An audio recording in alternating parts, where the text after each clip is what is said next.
সার্থক নিজের অ্যাব্রড চলে যাওয়ার সিদ্ধান্ত নিয়ে এবার নিজেই রিগ্রেট করতে শুরু করে দিল। হ্যাঁ বন্ধুরা, ভিডিওতে লাইক দিয়ে দেখতে থাকুন। স্রোত যখন ব্যাগটা প্যাক করে বাপের বাড়ি যাওয়ার সিদ্ধান্ত নিয়ে না, ঠিক সেই মুহূর্তে সার্থকের বাবা স্রোতকে আটকে দিয়ে বলে থাকে যে দেখ স্রোত, এ বাড়িতে তুই সকলের অনুমতিতে এসেছিস, কিন্তু এ বাড়ি ছেড়ে চলে যাওয়ার আগে তোর অবশ্যই আমার সিদ্ধান্তটা শুনতে হবে। আর আমি মোটেও চাই না যে তুই বাড়ি ছেড়ে কোথাও যাস। আর তার থেকে বড় কথা, তুই কেনই বা যাবি বলতো? যদি কারো যাওয়ারই থাকে তাহলে সে যাবে যে কিনা সিদ্ধান্ত নিয়ে ফেলেছে অ্যাব্রড সেটেল হওয়ার। আমি বেশ বুঝতে পারছি যে তুই কতটা আপসেট হয়েছিস, কিন্তু তোকে যে আপসেট করেছে তাকে আমি ছেড়ে কথা বলবো না। অন্যদিকে সার্থক বলে দেখে, আচ্ছা বাবা, আমি কি আমার ক্যারিয়ারে স্রোতের জন্য কোনো দিনও আগে বাড়বো না? বলো তো, তুমি তো খুব ভালো করে জানো যে আমার একটা স্বপ্ন ছিল যে আমি বাইরে গিয়ে আমার প্রফেসরের এই ক্যারিয়ারটাকে আরও বেশি এক্সপ্যান্ড করবো। তাহলে সেটা জানা সত্ত্বেও তুমি কেন বারবার করে স্রোত আমার জীবনে বাধা হয়ে দাঁড়াচ্ছ বলো তো? তখন স্রোত বলে থাকে যে স্যার, এর জন্যই তো আমি বাড়ি ছেড়ে চলে যাওয়ার সিদ্ধান্ত নিয়েছি, কারণ আমি চাই না যে আপনার জীবনে আমি বাধা হয়ে দাঁড়াই।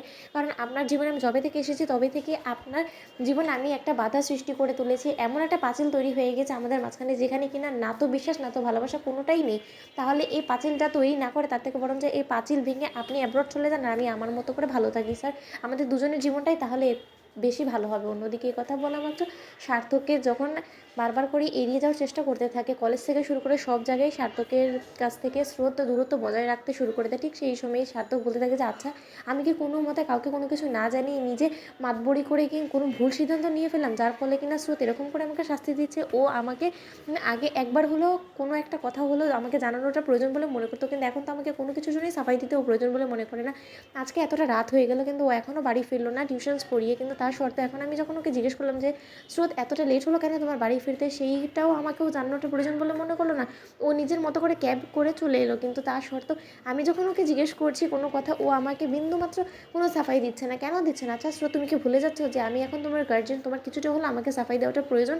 তখন স্রোত বলতে থাকে যে না তো স্যার, আমি অভ্যেস করছি, কারণ আগামী কয়েকটা দিন বাদে তো আপনি থাকবেন না, তখন নিশ্চয়ই আমার আপনাকে সাফাই দিতে হবে না। তাই যাকে সাফাই দেওয়ার, যার বাড়ি, আমি তাকেই সাফাই দিব। আপনাকে শুধু শুধু আমি কেন ডিস্টার্ব করতে যাবো বলুন তো? আমি তো বরঞ্চ চেষ্টা করছি যে কতটা আপনার থেকে আমি নিজেকে দূরে রাখতে পারি।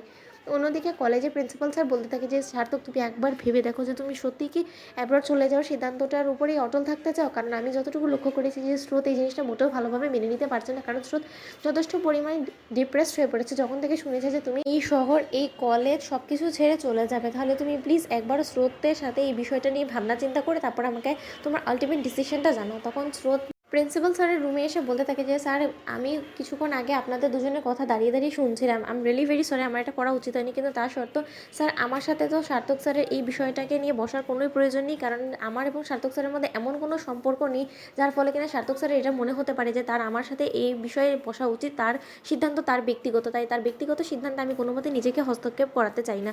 তো বন্ধুরা, ভিডিওটি ভালো লেগে থাকলে অবশ্যই লাইক কমেন্ট শেয়ার করো, সাবস্ক্রাইব করতে ভুলো না।